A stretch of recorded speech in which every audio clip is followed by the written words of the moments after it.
We had a very good day today.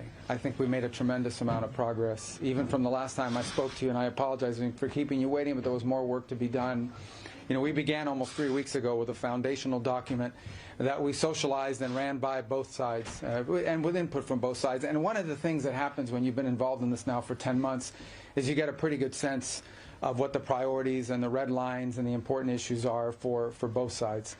And so that allowed us to create a foundational document, which has been an ongoing working document. In fact, over the last 96 hours or more, there's been extensive engagement with the Ukrainian side, including our Secretary of the Army and others being on the ground in Kyiv, meeting with relevant stakeholders across the Ukrainian political spectrum, in the legislative branch and the executive branch and the military and others, to further sort of narrow these points.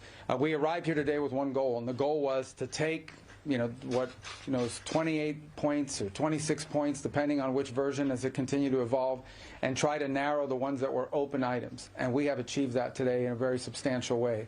Now, obviously, like any final agreement, they'll have to be agreed upon by the presidents, and there are a couple issues that we need to continue to work on. But I think the report today is that I think today was worthwhile. It was very, very, it is probably the most productive day we have had on this issue. Maybe in the entirety of our engagement, but certainly in a very long time. But work remains, and because this continues to be a working process, I don't want to declare victory or finality here. There's still some work to be done, but we are much further ahead today at this time than we were when we began this morning and where we were a week ago for certain.